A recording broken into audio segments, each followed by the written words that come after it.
joining the event at the Russian Pavilion, dedicated to the urban energy transition project that we implemented together, BRICS YEA and European Youth Energy Network. So our hosts today are Carlotta Ferri from EYEN. Hi, good afternoon, everybody. And the other moderator that I'm very pleased to to stay next to is Vadim, who is instead from BRICS YEA. And so we're gonna have, as you say, like an event related to the reshaping the urban energy landscape. So what it means to for our cities to change. To change their energy system, their energy landscape also called, and how citizens can actively participate in it, and with citizens also young people like you. So we can move to the... Yeah, before we move to the presentation part, I would love to ask all the online participants to switch the mic off so that we don't have sounds that are unrelated. Thank you.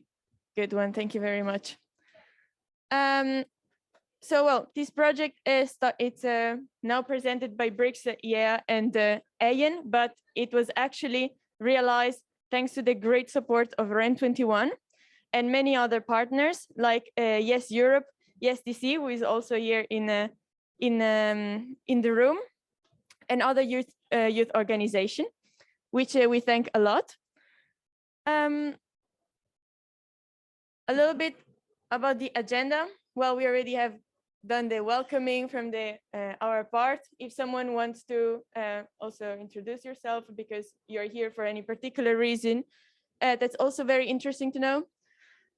Then we are going to have a very interesting introductory speech of how young people can already, with their means, participate in the design and implementation of the urban energy transition. We will then present the outcome of the workshop that we conducted at the All for Climate initiative in Milan. And finally, the most interesting part, maybe we will have a very interactive discussion with our panelists. I would love also to elaborate a bit on the interactive part. So we will really need your active and proactive participation in that. We will explain all the details later on, but it's super easy to contribute throughout the event, and it is based on this proactive participatory approach. So we'll urge everyone who's online or offline here to get engaged once we'll invite you to the part. Yeah, and get your phone ready. Not now, but in some minutes. Yeah. Okay, fantastic. And after this very interactive discussion, whose expectation now Vadim raised a lot, we will have a wrap up of what we discussed. It would be really great to have your input since we are a very small group. It's amazing then to hear what you have learned and what is your experience and what brings you here. And then we will close. We have a lot of time, so we are gonna go very, very smooth. And yeah, I was wondering who left the phone.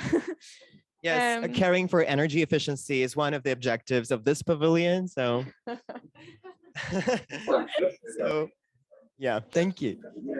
So I'm gonna then move on presenting our speaker and panelists. And our keynote speaker today will be Delfina Gottfried from Argentina, who is engaged into youth-led sustainability urban action at Flasco, operating in Latin American cities. And they've recently published a very amazing policy brief on how to contribute to the energy transition design and planning. And moving then to our expert panel discussion, we're going to have Lea Ranalder, who is a research manager at REN21 and one of the main voices in the newly report written by REN21, the annual REN21 Renewables in Cities Global Status Report that was launched I think this year, March or May. Maybe Jessica can confirm. In March, exactly, the 15th of March. And which was actually the starting point of this project. The moment in which we read this report and we got in contact with REN21, we were like, this is something really great that we want to further develop in collaboration with the knowledge of REN21 and the participation of young people. Last but not least, we have Eden Sassen, who is project coordinator at the Climate Policy Initiative, who is also involved in the city's Climate Finance Leadership Alliance and is going to be our expert in policies and finance implementation for the urban energy transition. So in order to kick off the meeting, we would invite Delfina to deliver her keynote speech as the young person involved in the energy transition planning herself. So please, you have the floor. Is it possible to turn on the video? Because we don't see it online. Oh, that's an important point. Yeah. Okay, now we see you. Thank you. Oh, there it is. Hi. Thank you, Federico. Well, hi, everyone. And now I'm going to deliver my introductory speech. So, to tackle climate change, we have to revolutionize the way we power our cities. We need to move from fossil fuels to renewables. We need to electrify. We need to increase energy efficiency. And this is happening. At a global level, the process of transitioning towards a more decentralized, cleaner, diverse energy matrix has already begun. Clean energy is cheaper and offers enormous socioeconomic potential. This transformation has to be seen as an opportunity to create jobs, to invest for good, to get better. It has to be seen as an opportunity to attack the underlying issues about inequality, to increase well-being, to create the cities we want to live in. We know the why, we know the what, and now it's time to talk about the how. There is no recipe for carrying out an energy transition. Depending on the reality of the jurisdiction to undertake it, the path will vary significantly. However, in every case, it's central that cities plan strategically. This will allow policymakers to generate real long-term transformation. We must straighten up, define our path, and stick to it. Remember, long-term planning brings predictability. That predictability brings investments. The energy transition is a gigantic puzzle of local socio-environmental needs and opportunities that requires transversal thinking to be put together in a just and opportunistic way. A city cannot achieve the same level of change if it carries out isolated measures than if it undertakes comprehensive planning processes that involve instances of reflection and co-creation within the different departments of the government and citizens' participation. Within this framework, with Flags Argentina and the Alliance of the City of Buenos Aires, we prepared manuals for local Latin American cities that explain step by step how to carry out a climate action plan that contains operational, practical measures to confront climate change in terms of mitigation and adaptation. The initial step to plan climate action is making a diagnosis. Policies should be based on the best available knowledge. Then goals should be set, summing up every action to create ambitious but tangible real goals which capture and help to monitor each action.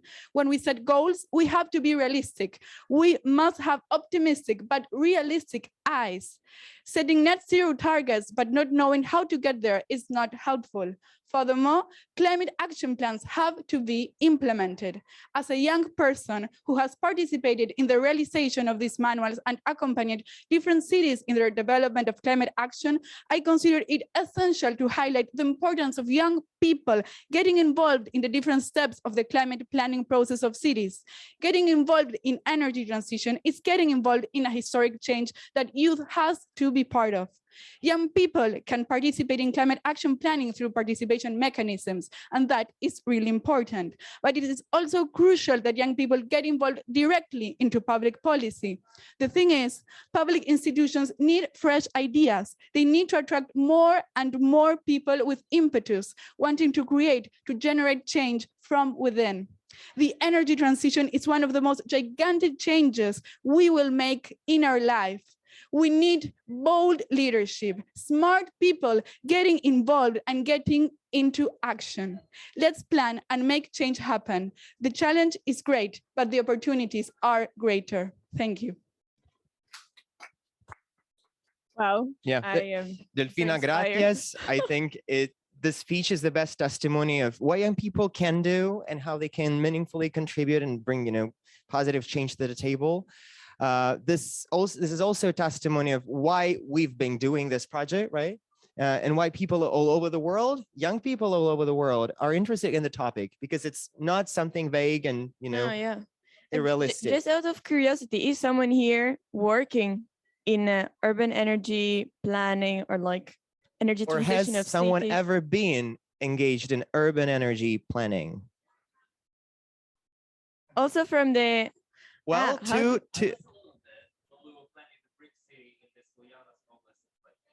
oh yeah, creating Okay. a BRICS town. Yeah. so Alexander Well, was a bit at involved. least we have an experienced audience here. Okay, well, we're gonna see when you're gonna get to the questions then. Yeah. Questions are ahead, guys. Okay, I'm gonna press the button.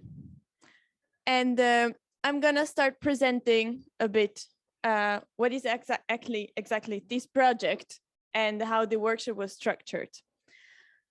So as I already mentioned, we started around January and February, wondering how we could bring a concrete project into in action of how to study how actually we can improve and which measure we need to implement to improve citizen participation in the defining and also execution of the roadmap for cities towards energy transition. So we started working with REN 21, first of all, reading the report and analyzing what were the important points. And we identified 4 pillars that kind of build the energy transition in cities and are the infrastructure and technology that are needed for the actual change. But not less important are the financial means that bring money to the realization of this infrastructure. Also policy and regulation that guide investment and decision making. And eventually, very important is the participation and engagement of citizens. With this in mind, we decided that, yeah, we could create a great panel discussion and have speakers and explain to the participants what we do and what they should do, what is the current status, but then it didn't really feel that it was enough interactive. We really wanted people to understand, okay, how does a roadmap look like even? Like, how do you make it? How do you analyze if it has some loopholes or if there's something that can be improved? So we decided to go on also more on a more concrete idea. And therefore we developed a workshop for this. It was a lot of work. We developed this so-called roadmap analysis tool.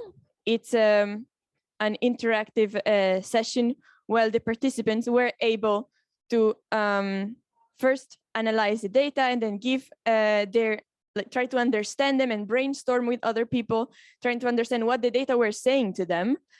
And after that, come to solution and an implementation of those. Yeah, moreover, we will show you the methodology, but prior to that, I would just like to give you a quick remark on why BRICS Youth Energy Agency joined the project. Once we were introduced to the idea, we thought that it could be a very fruitful cooperation, because yes, we might have different energy landscapes in our cities, and our cities are not alike. Yet, some of the challenges that major megalopolises in the world are facing are almost the same.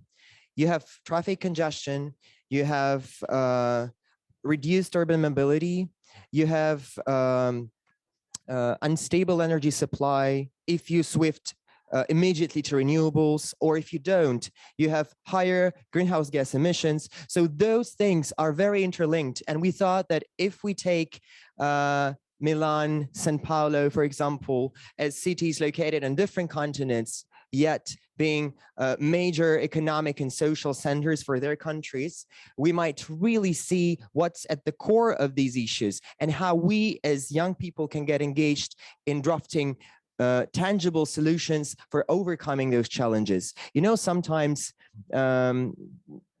solutions that you might be lacking in your city or in your country, depending on the scale of your work, are already successfully implemented somewhere else.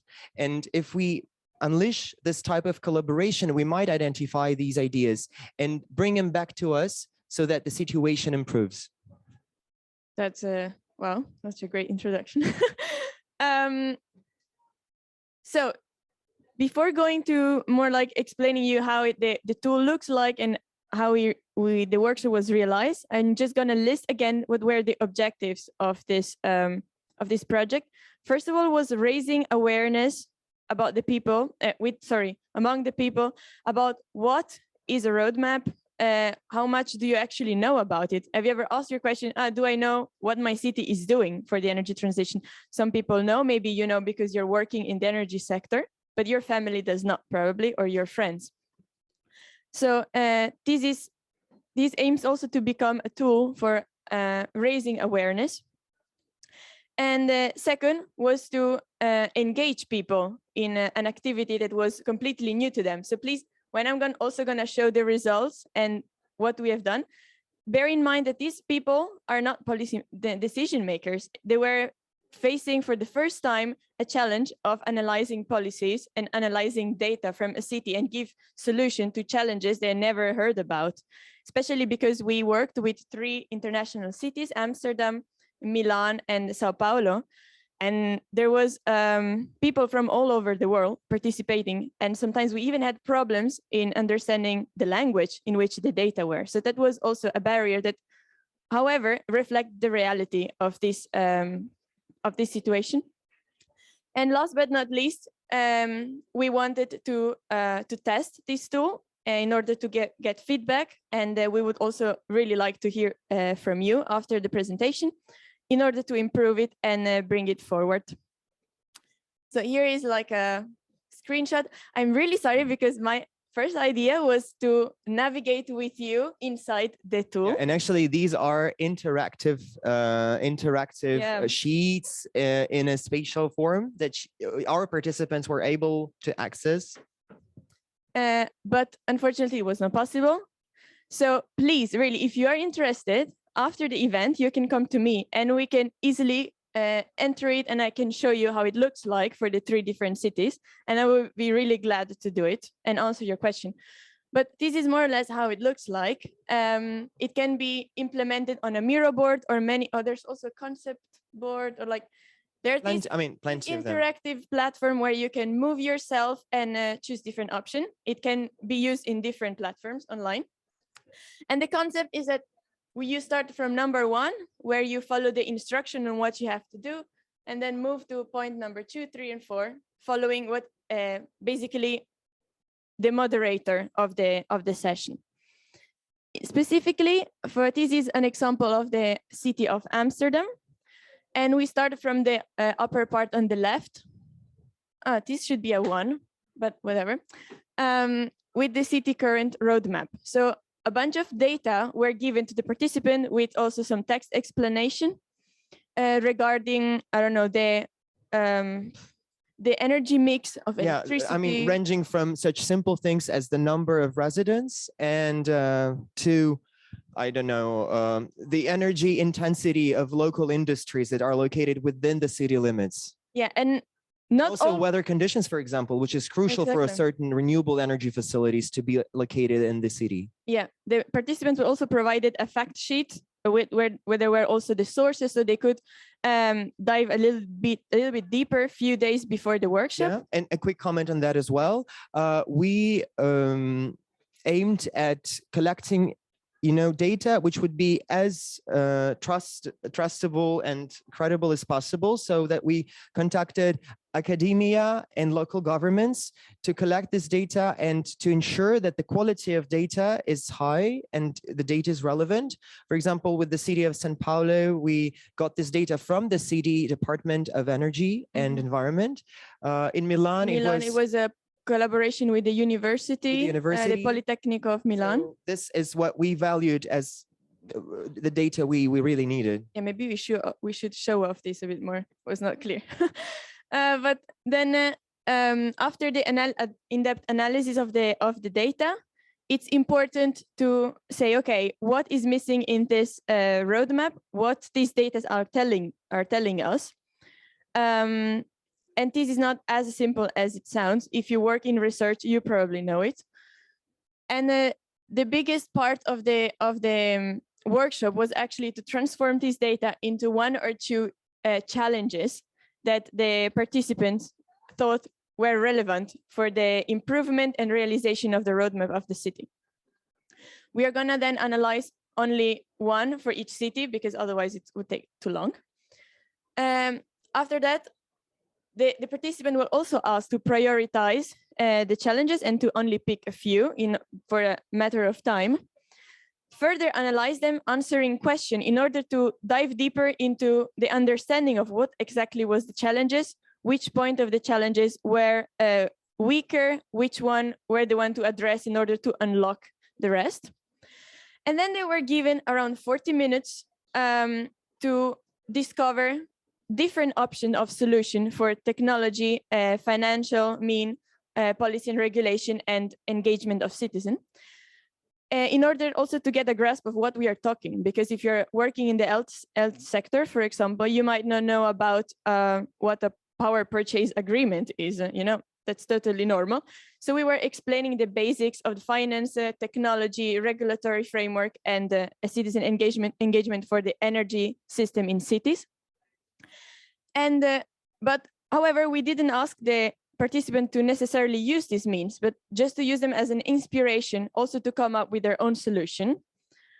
And eventually further analyze the solution in order to, again, understand them correctly and develop a sort of more elaborate text that is gonna then be put in a report after also this event, and that we would like to bring forward also to decision makers, again, to the partners that provided us the data. If the roadmap analysis tool is clear, I would like then to move to the results. For example, we had the one city was the city of Milan. Okay, this is not city objective. I'm very sorry. This is like the challenge that was underlined. So as you can see here, the data are in Italian because they were taken from the original source of the municipality of Milan, who as basically here is showing in the building sector how the heating system is provided. And we have biomass in orange, that there's basically nothing. Gasoline, natural gas, which is, as you can see, the main source. Energy carrier used. Mm. Then we have district heating, electric heating, and others. So as you can see from what the participants saw is that from 2013 to 2017, there was actually a decrease of the net energy that in 1 year a house needs. It might be change of the weather, but it was not also shown in the data. So what they came up with as an interpretation was maybe the efficiency of the building improved. So what they did was to go researching in the area of policies, and they actually saw that the municipality invested a lot of resources to improve the efficiency of building. So it was like, there's no problem here. Instead, one of the guy came up with the question, okay, yeah, but why then didn't the natural gas decrease so much? We are improving only the efficiency, but we are not unlocking a new technology to solve the natural gas problem. We will never solve the problem of decarbonization of the heating system simply with energy efficiency. So this is why it came with the challenge of how to actually unlock new technology, for example, thermal solar and PV, with more electrification of the heating system. So what was still holding this technology back? And this was one of the challenge in Milan. The solution was, of course, like introducing a more electrified heating system with also the digitalization of the energy management in buildings. One guy came with a very interesting idea to create a municipality-based trade and cap of carbon credit system between citizens. So like a citizen have a maximum of carbon that can be used for the heating system, and they can exchange among each other. Of course, there's a lot of problems in implementing this, but I think it's very creative. And also improving the utilization of solar thermal, which is already introduced among the technologies in the city of Milan, but somehow is not completely exploited in its potential. We didn't know why. And another idea was for the city of Milan to agree with project developers in the area of solar parks, of wind, actually, maybe in Milan, not so much wind, but solar, to power the energy of the city, or at least of a certain neighbor, through a power purchase agreement. Something similar was done for the city of Amsterdam, who already has a clearer path on how they wanted to achieve their carbon neutrality. However, one of the major problems of the city was recognized to be, again, the heating system. The challenge was similar, but the solution was found to be different. In Amsterdam, it was not seen such a huge utilization of the thermal solar as in Milan, probably for weather condition. So the participant came with another idea. So to use the heat from the waste heat from data center and to transform it into district heating. District heating is something that the Netherlands has already been researching, especially in the area of Rotterdam, when there's a lot of waste heat from the harbor. So it's something that the country already kind of knows how it works. So it's something doable. And also a very creative idea for me was they want to urban farm, for the urban farming to grow crop for biodiesel, or also use crop waste. We all know that the Netherlands is one of the major exporters of food, so they have probably a lot of waste. And the creation of biodiesel for a heating system, of course, an adaptation from natural gas based, it needs to happen, but also public transportation, for example. The city of Sao Paulo was another example that we explored. The city wants to reach carbon neutrality by 2050, reduce its emission by 50%, also in 2030, improve air quality, and promote native trees and biodiversity. So another completely different situation. And based on these objectives, the participants were able to see that the city of Sao Paulo had the means to achieve this, but it was lacking of communication and awareness among the people. So completely different challenge. They came up with solution to partner with other cities to create better models of reaching the SDGs of the city. Volunteering programs in collaboration with university to improve education in school. Create a reward system that can help the mindset shift. I'm thinking maybe some, I don't know, some sort of investment based on or even tax waiver was also pronounced. Waiver, exactly, you're right. And eventually seek support from international organizations. So this was basically what we analyzed. Of course, there was much more, but we are lacking time, and we would really like to move to our panel discussion. If you have any question, you can ask it now, or maybe wait for when we have also our speaker online.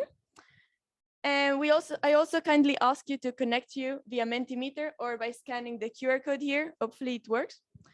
And via the code to be ready for answering the question that we're going to ask. Yes, I would like now to introduce the system, because this is the interactive part. So you've now heard a lot of technical or political institutional information provided in solutions that our participants came up with. And then now we'd like to compare the input that you have on the topic with the input of our experts that are now today with us online. The system works the following way. You go to menti.com and enter this code, and that's how you get to the first page of our interactive presentation there. At the same time, our experts shouldn't be going to menti.com because they're here with us. We will ask them and you the same questions.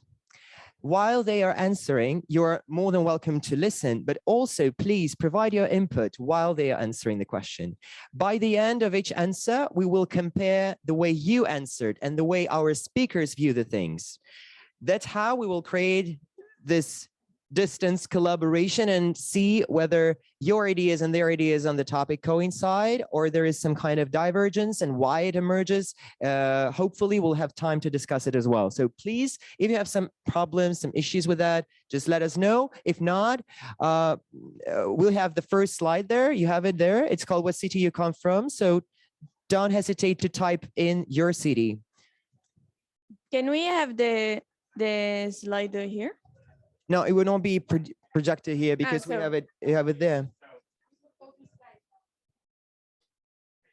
Yeah, and now I would like to invite my colleague Arseni from BRICS Youth Energy Agency, who will be working with Carlotta on the Menti presentation and will be leading the Q&A session part.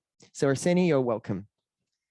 I'm also wondering, Vadim, before you leave, if we will have our speakers here joining us. Yeah, sure. Just ask the guy from the mic. Could we have could we have our panelists on with us? You can just introduce them, and if they we introduced them. I see. Oh, nice. I see you all. Hi guys. Nice to see you. See you. Hi Leah. Nice to meet you also. And if maybe we can pin the videos, nothing against the other people, but maybe it's better if we have a talk with the speaker on with their video a little bit enlarged to pin the two of them. Anyway, I think we can give the floor to our speakers while our audience is just submitting the answers. Exactly. So maybe we can move with the first question. Leah, are you ready? Hi, Carlotta. Good to see you. Nice. And thank you for the invitation. We also have Jessica here in the room with us. You cannot see her, I think, because she's a Hi, Jessica. dear colleague. See you soon. Okay, nice to see you very big in the screen now. So I'm gonna start with the first question, just for the understanding of the participants. The question that you're gonna ask comes actually from the outcomes of the workshop, but they are put on a way that they can be answered internationally for all cities, because as Vadim already mentioned before, the problem, the challenge that one city might have is reflected in many others that live in a similar social or weather condition. So the first question is about community vertical farming. So hybrid solution, let's say, for the tackling of the energy transition in cities. So are there already examples in actually practical examples of practices such as community vertical farming, crop waste, data center heating recycle, cities growing their own biomass and generating their own heat sources in general? And how feasible are these solutions? So we already have examples, and if yes, how are these feasible and reproducible? What are the complications related to such hybrid solution? Are they going to be a key element in the city's transition, or will they be relegated to play a secondary role forever? And the last point, at which level is it important to involve citizens for the successful implementation of this solution? And if yes, how it is possible to create this engagement? Because I imagine like a social farming without social inclusion is never going to happen. We already have the second question displayed on Mentimeter, so I think now you should be able to see it. Are you? While the audience answer, Leah, would you like to try to answer this question? Absolutely, with pleasure. And also warm welcome from my side. It's a pleasure to be here. Thank you very much for this fantastic introduction, Arseni, Vadim, Carlotta, absolute pleasure.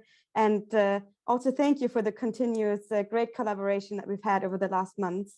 Has been very inspiring to be involved in this project over the last couple of months, and great to see the outcomes here today at this event.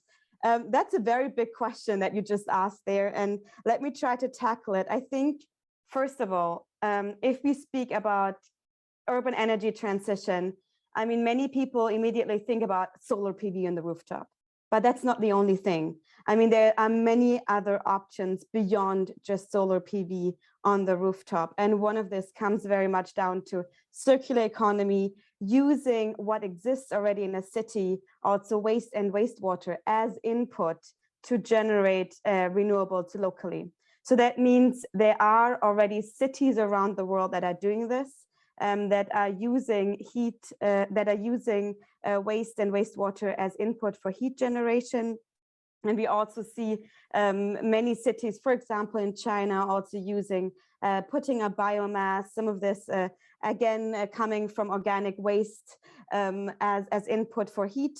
So I think there is definitely an opportunity, and these things should actually not be pushed to the sideline of the energy transition, but be very, be the center, be one of the center and key pillars of a city's energy transition, of course, alongside other technological solutions that are out there.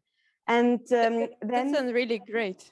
But so from your experience, what are the complications of actually implementing this solution?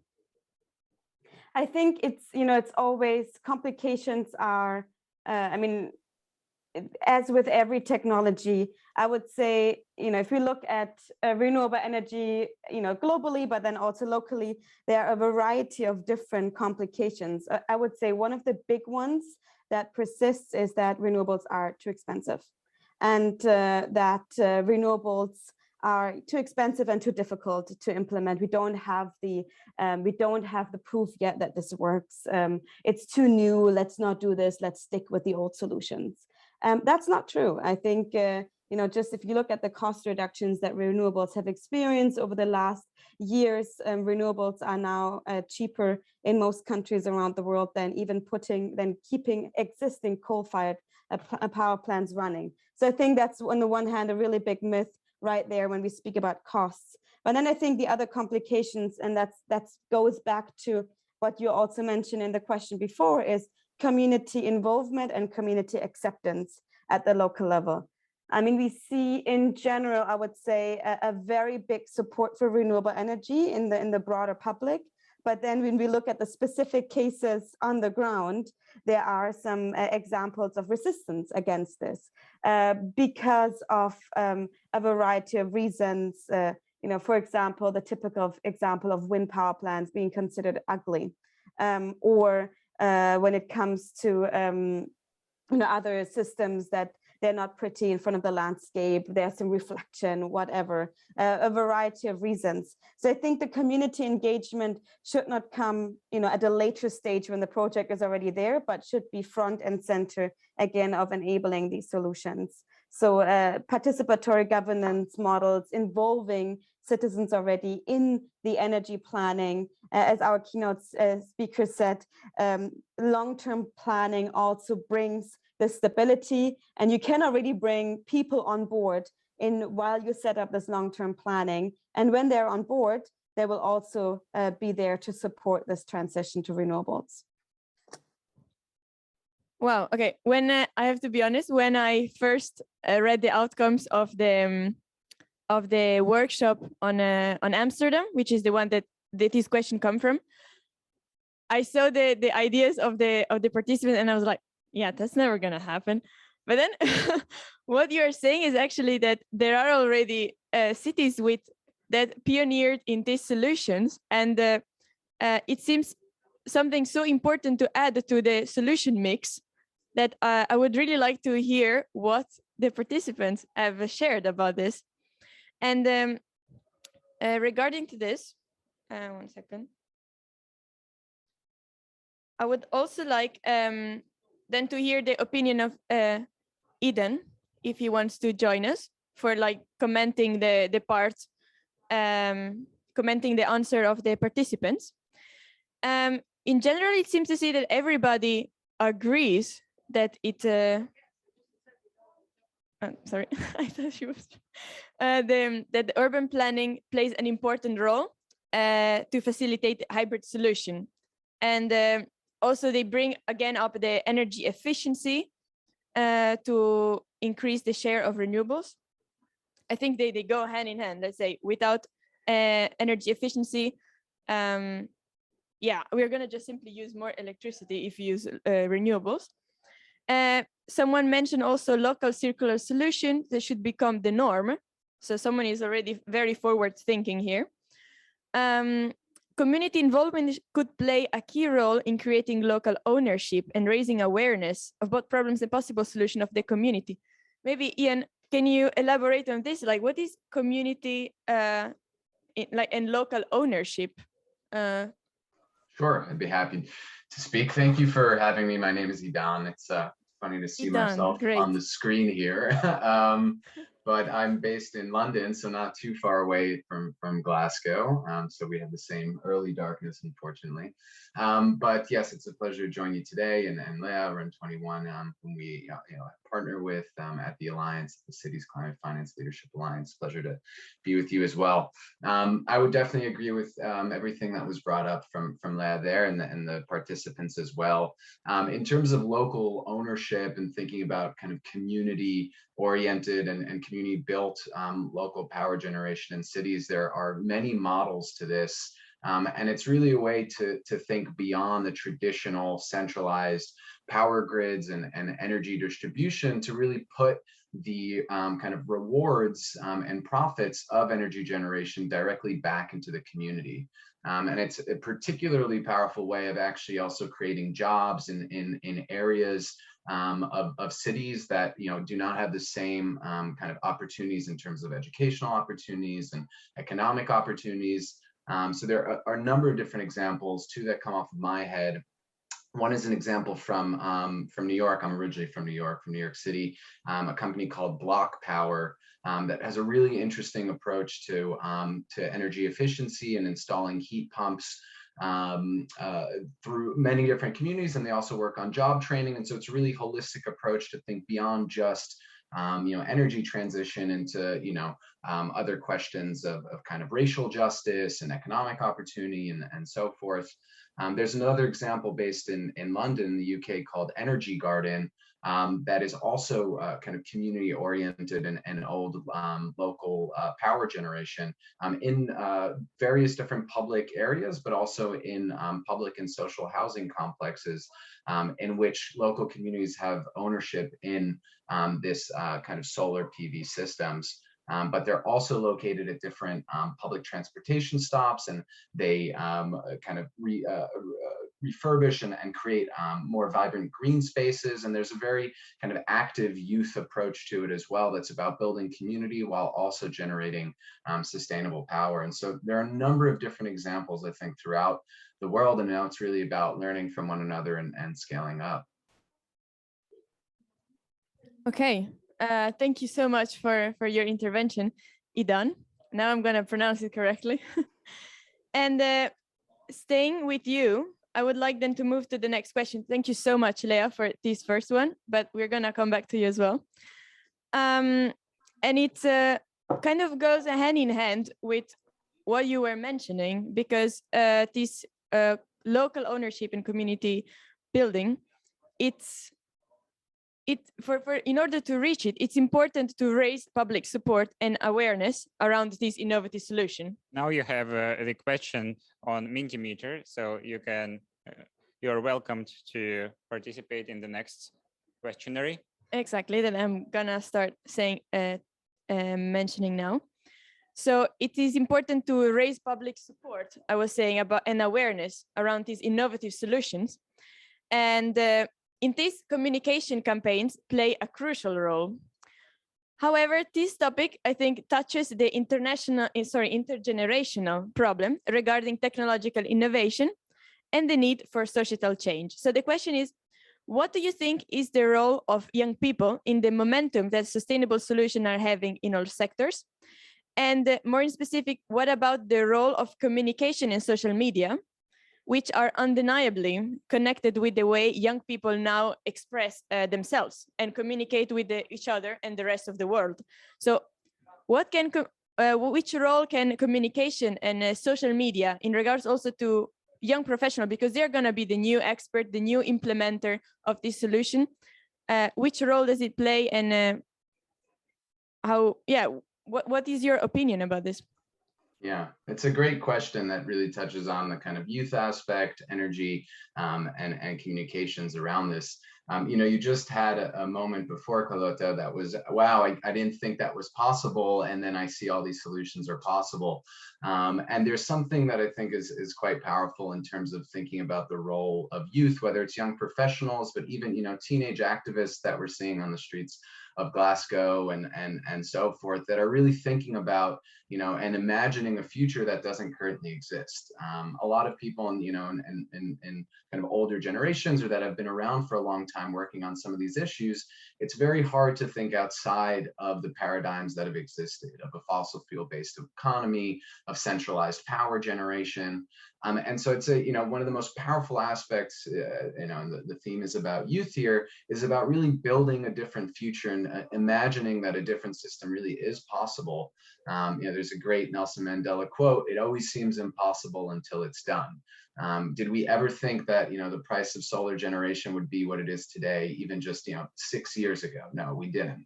And so there's that one kind of powerful thing, and that really plays out in social media and through different communications, of not just being seen as kind of naive approaches to thinking about, a grand energy transition, but to really putting it and demanding that, these ideas that are very future oriented be implemented now.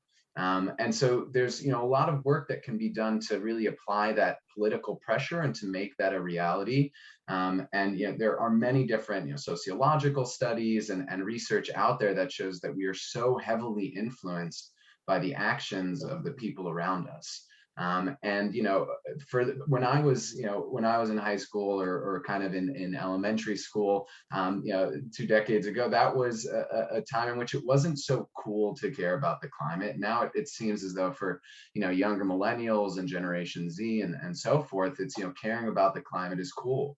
To understand your footprint and to be involved and engaged, it's cool. And so social media and communications has a really big role to play there. But beyond just building movements, it's also about how to really directly connect to local politicians. Nowadays you can go on Twitter, you can go on Instagram, and you can call out local politicians that are not supporting the types of policies that you think are needed in your city. And I think we're seeing that's something that young people are really kind of taking forward and utilizing, and it's a kind of tactic and strategy that can really work.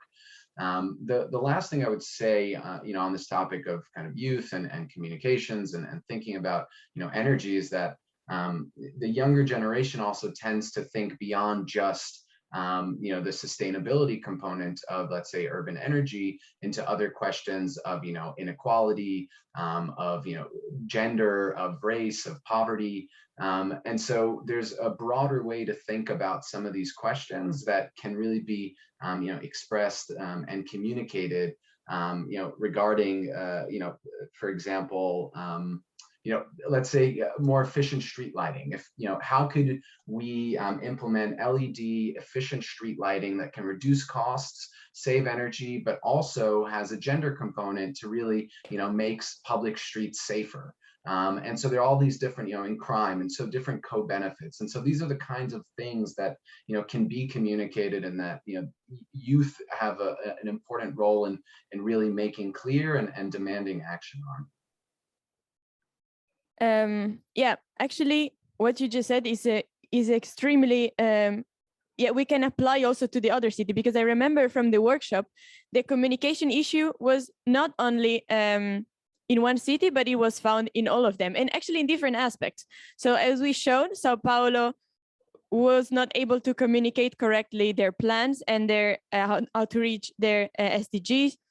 The city of Amsterdam didn't have a centralized even if I have to say, like living in the Netherlands, I know that the communication is something very important for the government, and the institution is something that is the society is well aware of. For the participant, it was very hard to find a central way, like a certain place, let's say in the internet, where to find the information about the roadmap of the city. So like, if I have the question, like, where do I find the answers? And Milan was also a very interesting point. There was no data in English, and everything was in Italian. It was scanned and put online, so there was really not an interactive platform to engage with. First of all, the people that created this roadmap, but also if international organizations want to work with this data. It's just simply impossible. It's not even, you cannot even copy paste and put it in Google Translator because it's a PDF that is being scanned, you know, so very, very big challenges. But let's see what the audience think about this. What I hear is that in general, people agree that social media, of course, and communication plays an important role, but they see the limit of it. And also, there's an example of Mexico. One of from the audience says, for sure, in Mexico, Facebook has more active user over 40 years old than young users. This platform can play an enormous role by communicating powerful messages to engage older generations. So actually, it's not only a way for young people to interact, but has become something intrinsic in the society. However, we know that older people do not use it. Maybe some grandmas, yes, I would be interested to ask this question actually in the audience, but my grandma, for example, doesn't even have WhatsApp. So how do we manage actually to create this intergenerational link? Because we don't want only, before it was only like a older senior professional engaged, and we don't want to move okay, we only communicate with young people and we forget who is actually is being paying taxes for the building of the city since years, and they built their city with their hands. They also need to be involved. How do you see then the connection of this intergenerational gap? Because there are different way of communicating, and there was, for example, there are examples of organization that works locally in answering questions and providing aid for people that want to learn more about, I don't know, improving their energy efficiency of their building. Like, what is your experience and what do you have to say about this? It can be Leah, maybe, and then we can also, both of you. Maybe Probably if I can also move to the next question. So just maybe the interaction. Just maybe one quick comment. I think one thing where people always underestimate the power of what I would call the dinner table. I mean, we can have conversations. We can have conversations with our parents, with our grandparents, with our friends. I mean, it's so important to listen and speak with each other. And I think it's something I personally feel we sometimes tend to forget, that it is really important to speak with people outside of your bubble, and people who don't think like you. And that might be people from a different generation, but that might also be people in different jobs, in different who have different experiences. So I think just this important aspect of conversation and building that dialogue and thinking about how we can engage different people from different walks of life and in different situations is incredibly important. And also, maybe as a side note, I think, you know, Kalata, you mentioned that, you know, we cannot forget about the people who built the cities with their hand. But I would also make the argument that often politics are geared towards those people who are older and are sometimes forgetting about how we can involve everybody, also the younger generation. So I think there's also more from the politician side. There is a need to also think about how they can reach the younger generation and involve the younger generation without forgetting the older one, and really making this a collective exercise, one where we talk with each other and not talk over each other.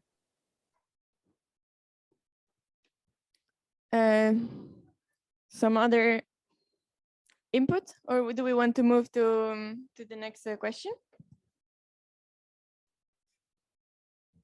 Actually, we already have this question on Mentimeter, and we ask why is the potential of solar technologies, PVs and thermal in cities still not fully unlocked? So you can just share your opinions on that. Yeah, so I'm gonna stay with Leah. Sorry, Don. We're gonna come back to you.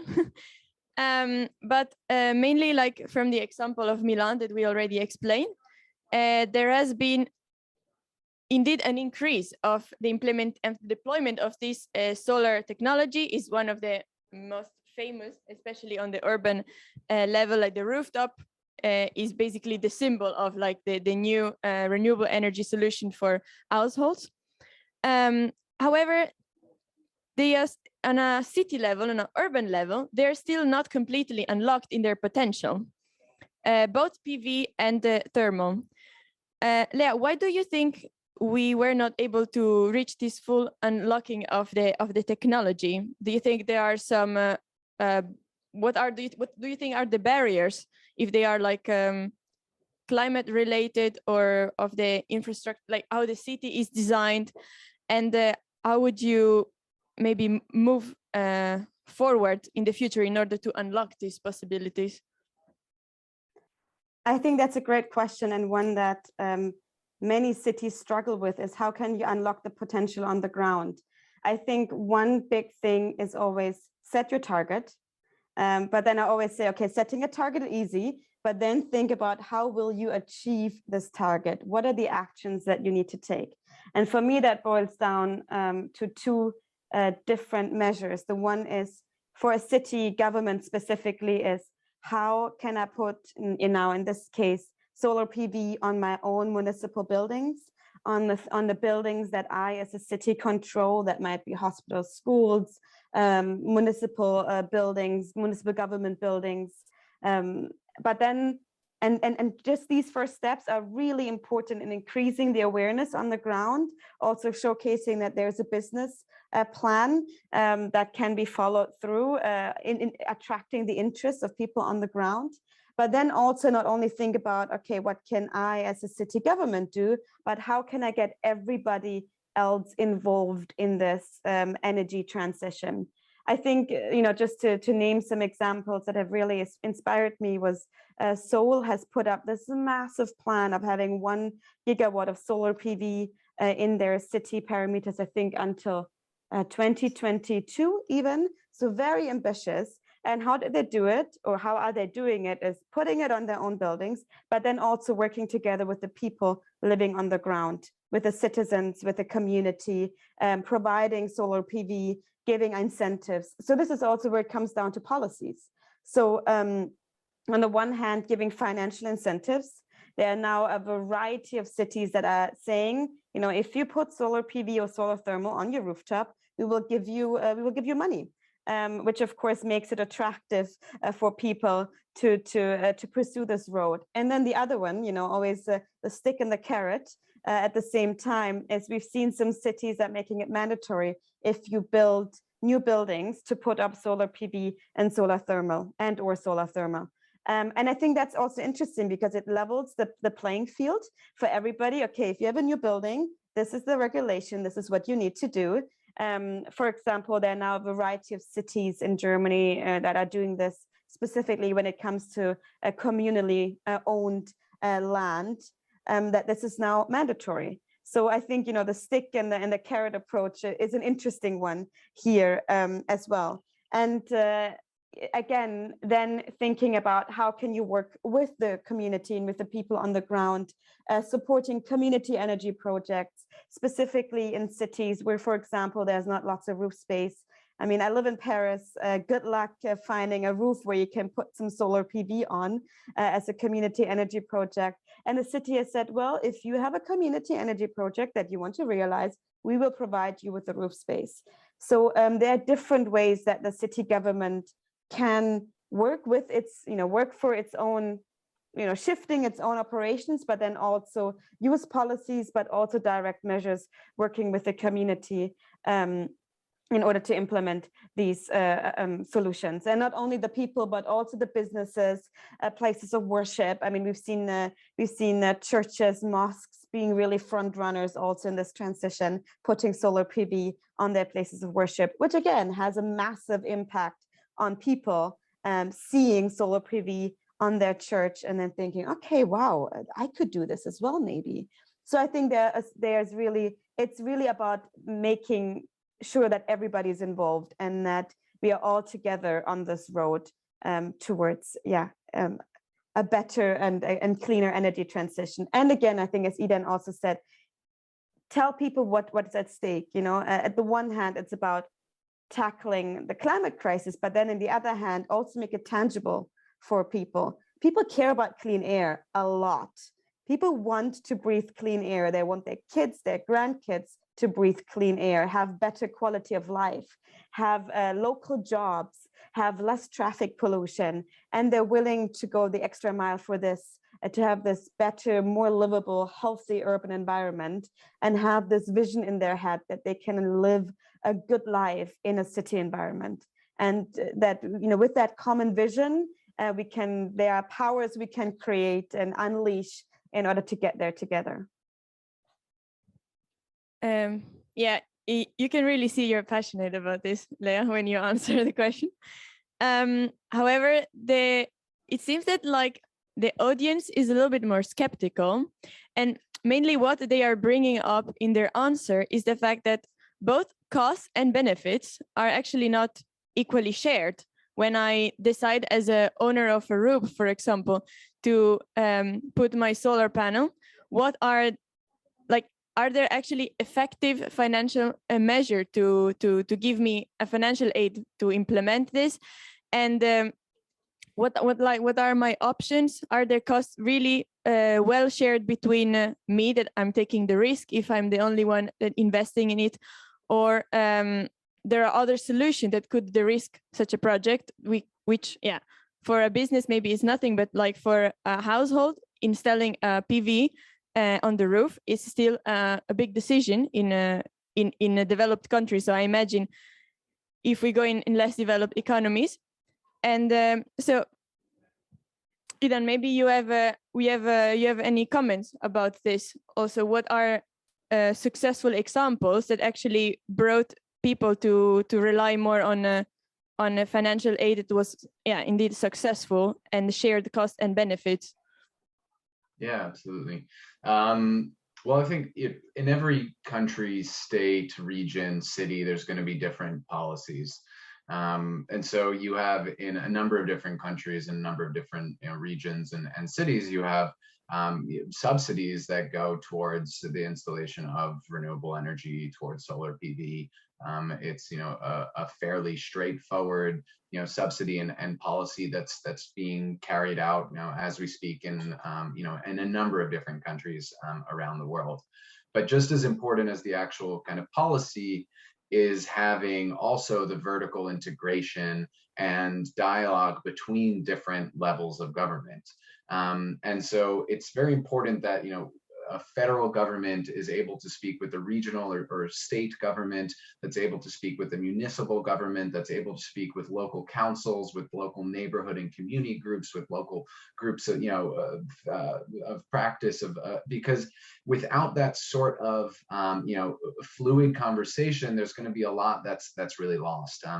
One example that's a big obstacle, at least in the United States, is you have some very large legacy utilities, for example, utility companies that have very centralized grid systems that are really fighting and lobbying against changes to decentralize the energy system and have local energy production, whether it's solar PV or other means within cities or within communities. And so as with anything, in the kind of climate change and energy space, you can't really take politics out of this conversation. And this goes back to all the other themes that we're bringing up here about, communications and youth and advocacy and really smart policy. So it's about bringing these different pieces together, understanding, what are some of those obstacles? When do you as a policymaker or a lawyer or a environmental engineer, whatever your role is, how do you fit into this and kind of really implement some of these changes? So the models are there. We know, particularly Leah brought up Germany, has probably the most forward-thinking kind of local power generation system and set up policies of almost any country. Now it's just about continuing to spread it to other areas and having the power to win these policy battles. Thank you very much. This actually connects very well with the next question that I want to ask, which is going to be also the last one. It's also directed to you, Idan. And like we are here at COP26, and we therefore know what is the value of international relations. But like sometimes they are considered, I think they are in general considered unreplaceable to reach a global sustainable, the global sustainable development goals, of course. But in general, like, how do you think this has an impact on cities? How do international relationships help city reaching the SDGs that are, of course, on a country level, but they also then downscale to the level of our urban environment? And which type of partnership you think are fruitful for the city in order to reach their SDGs? What they can learn from other cities, and how to involve on a local level in these partnerships? This is the last question on Mentimeter. So if you still have access, you can make your inputs there. And yeah, and then I would give the word to Idan. Sure. So where I work, the city's Climate Finance Leadership Alliance is one of these examples of an international kind of coalition or a group that features a number of different members. We have over 75 members at this point, made up of both the demand side of climate finance in cities, so city networks, many of which you may be familiar with, C40 and GCOM and ICLEI and Resilient Cities Network, a number of different city networks, as well as the supply side of climate finance. So this might be multilateral and national development banks, different commercial banks, institutional investors, climate funds, along with a range of other NGOs and academic groups and UN agencies that are involved in really making the connection between the supply and demand side of climate finance. So in terms of international relations, and the importance is absolutely key. One is because the problem is planetary and global, and so it's not like if one country is able to, or one city figure it out, that the rest will be okay. And so this is something that is, and it's why it's such a challenge, is because this really requires collective action. And so there has to be that dialogue between different countries and so forth. But I think the urban opportunity is one that's really key to stress. Cities have been far more successful at learning from one another, at forging partnerships, because cities, mayors, local groups, they understand how these things play out really on the ground. At the national level, there are so many different interests to take into account: geopolitics, the historical tensions, all of these different kind of challenges that arise. Whereas cities, we've seen loads of different partnerships to learn from one another. Practically every single city network, and the large majority of the a large portion of the world's cities are represented in some way or another through different city networks, are communicating with one another and are learning from each other. And so that's, one thing that's really key. But beyond just the government to government conversation, it's really important to bring in some of the other key stakeholders. We're going to need to really finance this energy transition. A lot of that will come from the public sector, but primarily what our research shows and our tracking of climate finance is that the private sector is going to play the major role, if not the major role, in really financing this transition. So how do you bring in all these different international institutions, standard boards, regulatory boards that are able to really have that dialogue between different borders? But we also need to ensure that there's this kind of classic free rider issue where if a number of us do certain actions but some don't, that's going to be an issue. And so something that was quite successful in Paris that COP was really bringing everyone on board in order to have a joint statement and approach, of course, with the challenges that remain.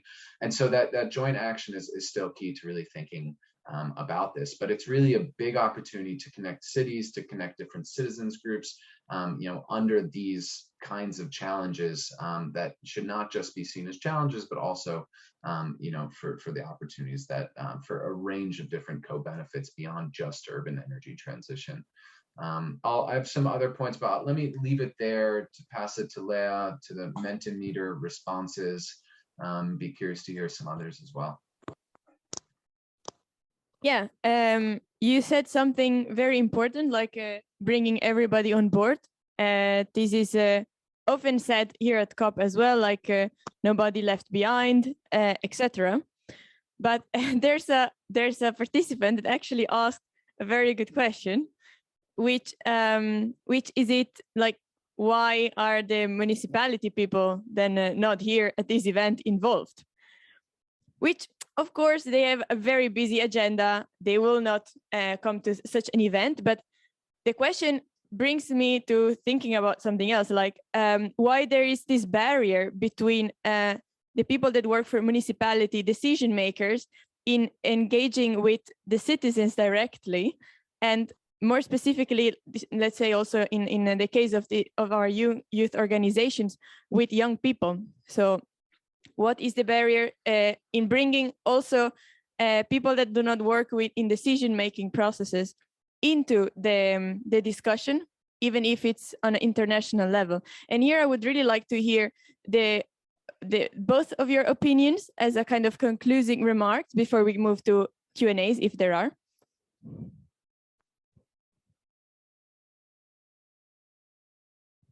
Ladies first, how do we do?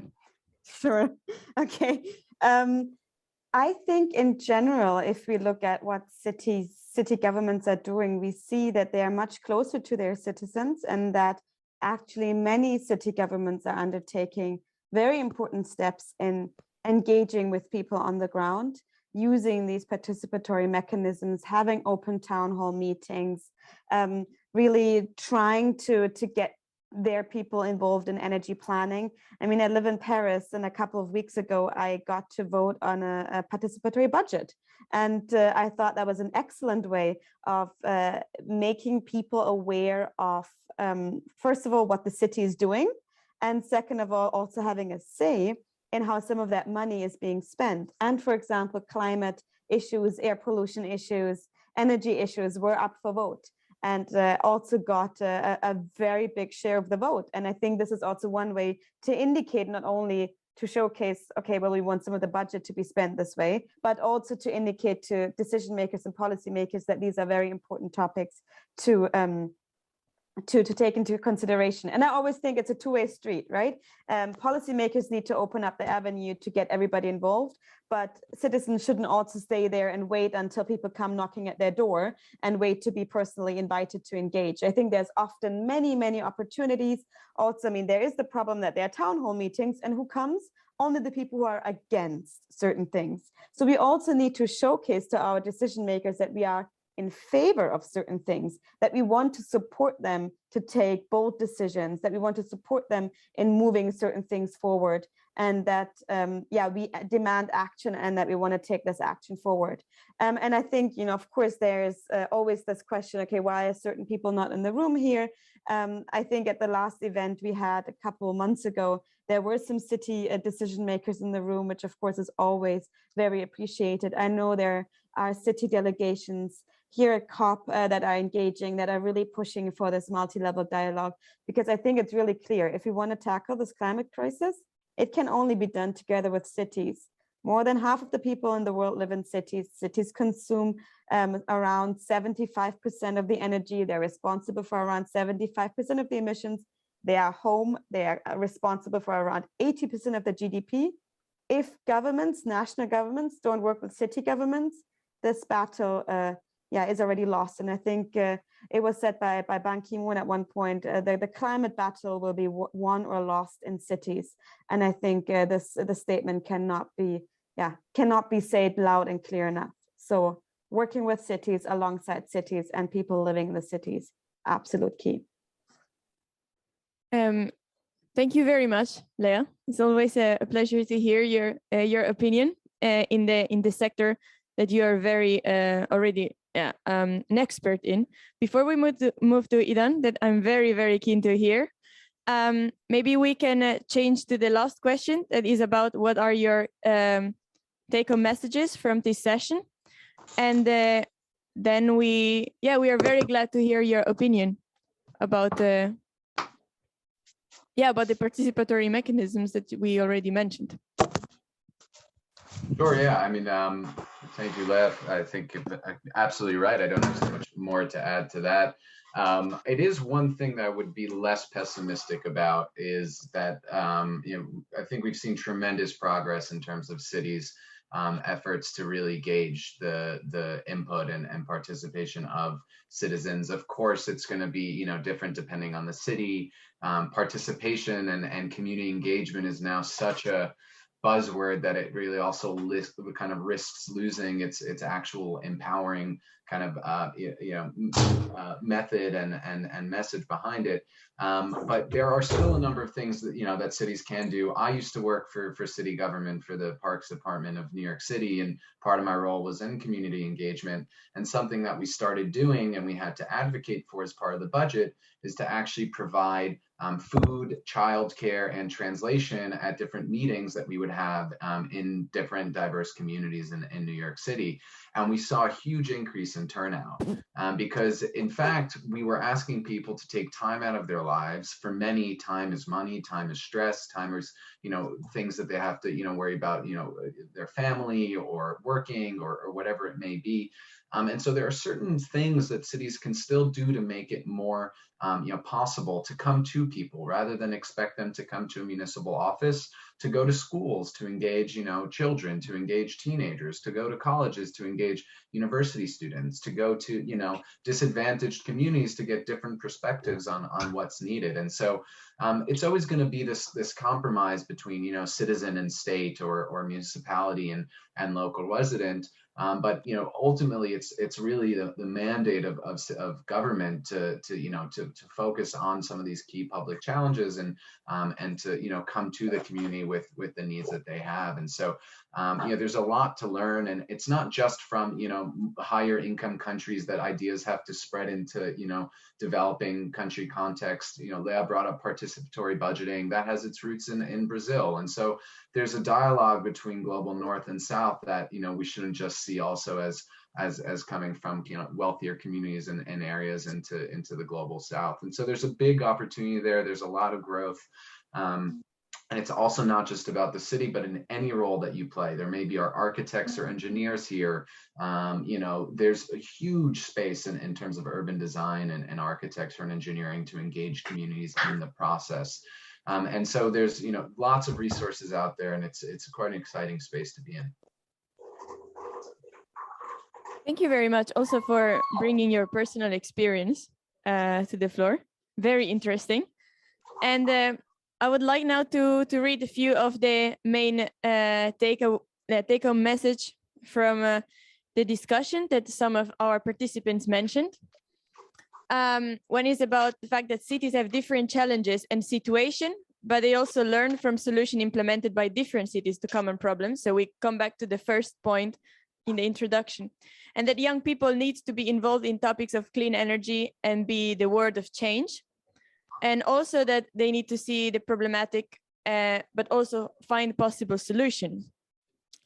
One participant says that his conclusion or her conclusion is that there are cities that are more advanced in the matter of electrical energy, but other cities are not, since they do not want to leave what is currently being worked on. Yeah, it's very difficult to get rid of their business as usual. And finally, another interesting point is, in order to create a participatory society, both citizens and local governments have a role. Governments need to facilitate and citizens need to make use of it. I think this is a great statement to close the panel discussion. Thank you very much for your participation. It was really great to have you with us, even from such a long distance. I don't know if we can then have on the screen everybody, so that we can also see if there are some questions from the audience. If you have it, just please unmute yourself and ask loud and clear what's your question.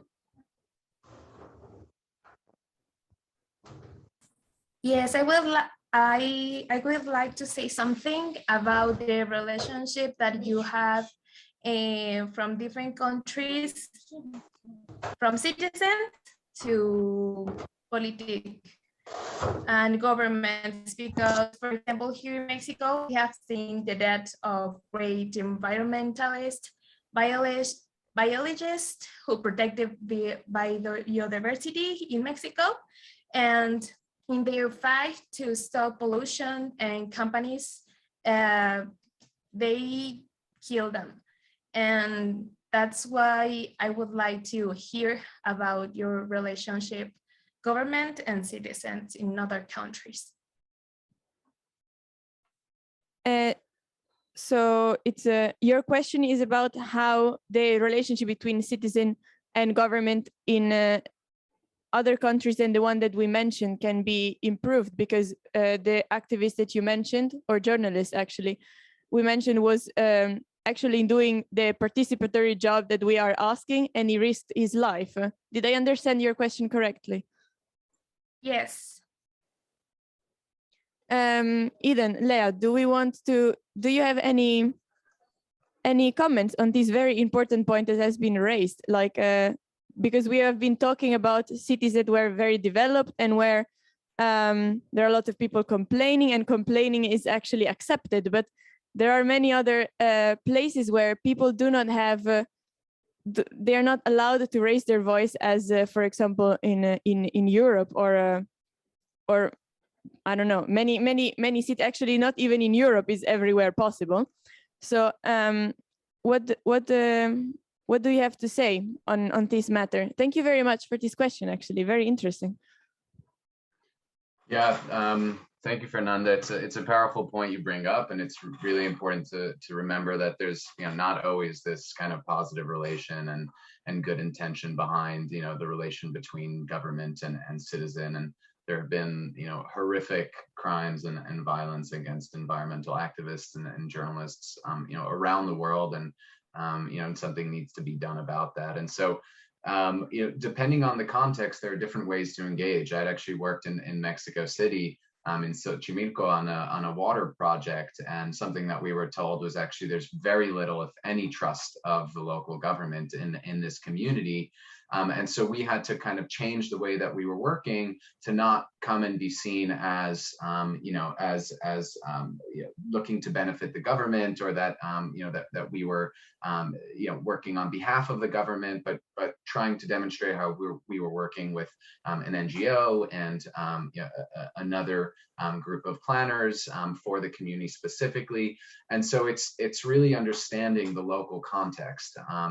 It should be clear that kind of some of the things that we're saying here, it's not going to be relevant to every geography or every political context. It's really important to understand and to engage and to listen, particularly to those that have been working, for a number of years on some of these challenges. And, this goes back to the international kind of relationships, to not just, fly into an area, to train in, bus into an area and think the answers, but to really listen to those that have worked there. And of course, protection of journalists and activists in this environmental space is probably a different conversation, but a really important one, when it comes to these kinds of themes. Thank you very much, Eden. Does anybody also in the audience want to share their point of view on this? Otherwise, we can move to another question.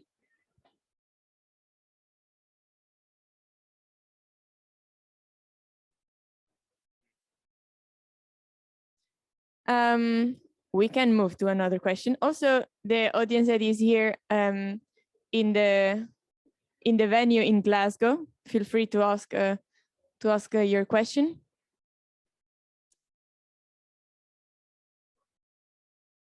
Okay, well then I would really like to thank Lea and Eden for their I don't know, undescribable participation. Like, it was really it was extremely interesting to have you here. I have to say, I thought I already knew everything about this project, but only through this event, which also was super fun, Arseny, you can confirm.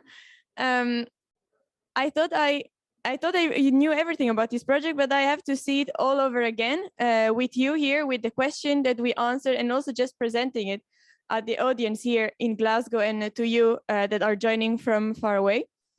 I think we really went through a lot of topics and a lot of challenges and opportunities are for the urban energy transition. And I'm really grateful that all of you joined. Again, thank you a lot to our speaker, Delfina, who unfortunately had to leave to go to another event. But that was also very inspiring what she said.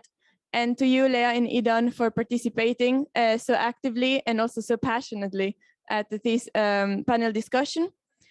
I want to thank you, all of you that were here. I want to thank the Russian Federation Pavilion that hosted this event at COP26 and gave us all the technical aids that we were needed. And I would like also to thank Arseny for your support with Menti. And yeah, I hope you are interested in learning more about the project. In case, please contact us. The people that are here in the venue actually can do it right now. I can show you how the roadmap analysis tool works on with a personal chat. But for you that are joining online, please send an email to carlotta.ferri@youthenergy.eu. And I'm going to be very happy to answer all your questions about the project, show you what we have done. And in case you're interested in participating in the report realization and the further development of the tool and its implementation, please reach out. It will be very interesting to hear from you. I wish you all a good evening, morning, afternoon, wherever you're joining from. And thank you again for joining. Carlotta, I would like to thank you on behalf of BRICS YEA for facilitating this event. This was wonderful, great job. And on behalf of BRICS YEA, we also have a small present to the offline participants. Thank you for being here with us, and goodbye. Thank you.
Yeah.